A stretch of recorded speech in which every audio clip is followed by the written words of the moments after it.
ഇന്ന് ഈ വീഡിയോയിലൂടെ വിവിധതരം ഓൺലൈൻ കമ്പനികൾ ചേരുമ്പോൾ സൂക്ഷിക്കേണ്ട ചില കാര്യങ്ങളെക്കുറിച്ചാണ് ഷെയർ ചെയ്യുന്നത്. വീഡിയോ ആദ്യം മുതൽ അവസാനം വരെ കാണുക.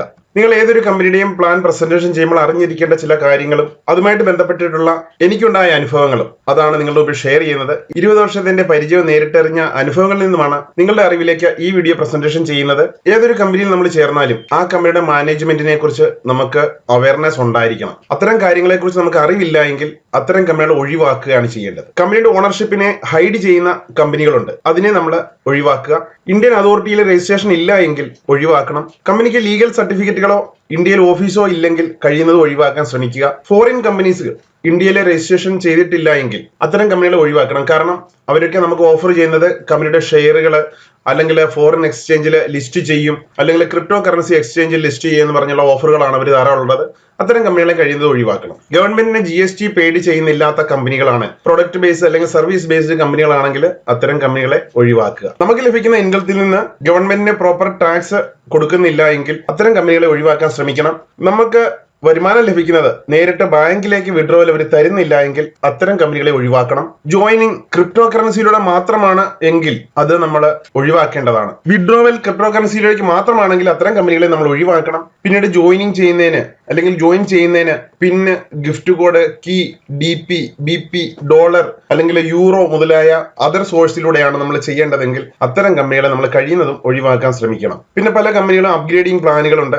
Crowd funding, investment plan, smart contract, helping plan, salary plan എന്ന് പറഞ്ഞു വരുന്ന കമ്പനികളെ ഒഴിവാക്കാൻ ശ്രമിക്കണം. കാരണം ഇതൊക്കെ ലൈഫ് ലോങ് നിന്നിട്ടില്ലാത്ത കമ്പനികളാണ്. പലതരം ഹയർ പാക്കേജുകൾ, പല പാക്കേജ് ആദ്യം ഒരു പാക്കേജ് വെക്കും $100, രണ്ടാമത്തെ പാക്കേജിന് $500, മൂന്നാമത്തെ പാക്കേജിന് $1000 എന്ന് പറഞ്ഞ വിവിധതരം പാക്കേജുകളിലൂടെ വരുന്ന കമ്പനികളെ അതൊരു ഇൻവെസ്റ്റ്മെന്റ് ടൈപ്പ് ആണ്. അത്തരം കമ്പനികളെ ഒഴിവാക്കാൻ ശ്രമിക്കണം. ക്രിപ്റ്റോ കറൻസി നമുക്ക് ലഭിക്കും, അല്ലെങ്കിൽ ടോക്കൺ ലഭിക്കും, അല്ലെങ്കിൽ റിവാർഡ് പോയിന്റുകൾ ലഭിക്കും. അതിനൊക്കെ ഫ്യൂച്ചറിൽ വലിയ വില വരും, അത് മുഖാന്തരം നിങ്ങൾക്ക് വലിയ ഇൻകം അച്ചീവ് ചെയ്യാൻ പറ്റും എന്ന് പറയുന്ന കമ്പനികളെ നിങ്ങൾ തീർച്ചയായിട്ടും ഒഴിവാക്കേണ്ടതാണ്. പിന്നെ നമ്മൾ ഒരു സെയിൽസ് നടത്തേണ്ട, ഒരു റെക്കമെൻഡേഷൻ നടത്തേണ്ട, നിങ്ങൾക്ക് വരുമാനം കിട്ടും എന്ന് പറയുന്ന കമ്പനികളെ ഒഴിവാക്കണം. പല കമ്പനികൾ KYC വെരിഫിക്കേഷൻ അല്ലെങ്കിൽ പേഴ്സണൽ വെരിഫിക്കേഷന് വേണ്ടി നിങ്ങളുടെ ഫീസ് ഈടാക്കുന്നുണ്ടെങ്കിൽ അത് ഒഴിവാക്കാൻ ശ്രമിക്കണം. കാരണം അത്തരം ഒരു കമ്പനി ഇന്ത്യയിൽ ഇപ്പം ഉണ്ട്. നമ്മൾ അലക്സ റാങ്കിങ്ങിൽ നോക്കിക്കഴിഞ്ഞാൽ അറിയാൻ പറ്റും 88% ഇന്ത്യയിലാണ് അതിന്റെ ബിസിനസ് നടക്കുന്നത്. 14 ലക്ഷത്തോളം ആളുകൾ ഇന്ത്യക്കാര് അതിന്റെ KYC ചെയ്തിട്ടുണ്ട്. അത് മുഖാന്തരം 140 കോടി രൂപയാണ് ആ കമ്പനിക്ക് ഇതുവരെ ലഭിച്ചിട്ടുള്ളത്. റെഫർ ചെയ്യാതെ നിങ്ങൾക്ക് എല്ലാ ദിവസവും വരുമാനം ലഭിക്കും, അല്ലെങ്കിൽ എല്ലാ ആഴ്ചയും ലഭിക്കും, എല്ലാ മാസവും നിങ്ങൾക്ക് വരുമാനം ലഭിക്കും എന്ന് പറയുന്ന കമ്പനികളെ നിങ്ങൾ ഒഴിവാക്കാൻ ശ്രമിക്കണം. നിങ്ങൾ അഡ്വർടൈസ്മെന്റ് കണ്ടോ, വീഡിയോ കണ്ടാലുള്ള നിങ്ങൾക്ക് വരുമാനം ലഭിക്കും എന്ന് പറയുന്ന കമ്പനികളെ ഒഴിവാക്കണം. ഡെയിലി ടാസ്കുകൾ നിങ്ങൾക്ക് തരും, ലൈക്ക് ചെയ്യുക, ഷെയർ ചെയ്യുക, ഡൗൺലോഡ് ആപ്ലിക്കേഷൻസ്, ഇത്തരം കമ്പനികളെ ഒഴിവാക്കുക. കാരണം അവിടെ ഒരു മണി ജനറേഷൻ ഇല്ലാത്ത പ്രോഗ്രാമുകളാണ് അതൊക്കെ. പല കമ്പനികൾ പറയുന്നുണ്ട് നിങ്ങൾ ഒരു വർക്കും ചെയ്യേണ്ട, നിങ്ങളുടെ വാലറ്റിലേക്ക് ഇത്ര എമൗണ്ട് വരും, അത് വിഡ്രോ ചെയ്യുന്ന സമയത്ത് നിങ്ങൾ 4 പേരെ അല്ലെ 5 പേരെ ചേർത്താൽ മതി എന്ന് പറയുന്ന പ്രോഗ്രാമുകളെ നമ്മൾ ഒഴിവാക്കാൻ ശ്രമിക്കണം. ട്രേഡിങ്ങിലൂടെ അല്ലെ ഫോറക്സ് അല്ലെങ്കിൽ ക്രിപ്റ്റോ ട്രേഡിങ്ങിലൂടെയാണ് നമുക്ക് വരുമാനം തരുന്നത് എന്ന് പറയുന്ന കമ്പനികളെ തീർത്തും ഒഴിവാക്കണം. Income from companies other business, അതായത് അഡ്വർടൈസ്മെന്റിലൂടെയും സോഷ്യൽ മീഡിയയിലൂടെയും ഗെയിമിങ്ങിലൂടെ, കാസിനോയിലൂടെയൊക്കെയാണ് അവർക്ക് വരുമാനം ലഭിക്കുന്നത്. അതാണ് നമുക്ക് തരുന്നത് എന്ന് പറയുന്ന കമ്പനികൾ തീർച്ചയായിട്ടും ഒഴിവാക്കേണ്ടതാണ്. നമുക്ക് ജോയിൻ ചെയ്യുന്നതിന് ചില ആളുകളുടെ അക്കൗണ്ട് നമ്പർ തരും, അതിലേക്ക് ഫണ്ട് ട്രാൻസ്ഫർ ചെയ്യുക, അല്ലെങ്കിൽ കമ്പനിയുടെ ബാങ്ക് അക്കൗണ്ടിലേക്ക് ട്രാൻസ്ഫർ ചെയ്തിട്ട് സ്ക്രീൻഷോട്ട് അപ്ലോഡ് ചെയ്താൽ മതി എന്ന് പറയുന്ന കമ്പനികൾക്ക്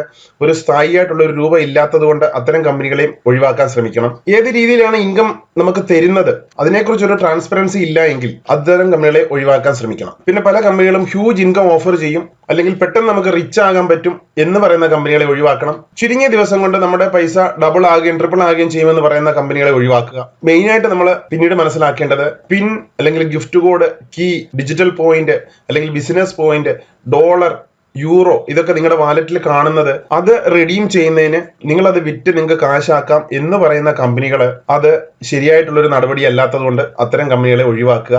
direct cash transactions between members, കമ്പനിയിൽ ചേർന്ന ആളുകൾ തമ്മിൽ അങ്ങോട്ടും ഇങ്ങോട്ടും പണം അയച്ചു കൊടുക്കുക, പിന്നെ അല്ലെങ്കിൽ ഗിഫ്റ്റ് കോഡ്, കീ മുതലായവ അവിടെ കൊടുത്ത് തിരിച്ചു വാങ്ങുന്ന അത്തരം കമ്പനികൾ കഴിയുന്നത് ഒഴിവാക്കാൻ ശ്രമിക്കുക. കാരണം റിയൽ മണി മുഴുവൻ കമ്പനികളുടെ അക്കൗണ്ടിലായിരിക്കും ചെല്ലുന്നത്. ഇവിടെ നമ്മളെ ഡിജിറ്റ് വിറ്റാണ് കാശ് ഉണ്ടാക്കുന്നത്.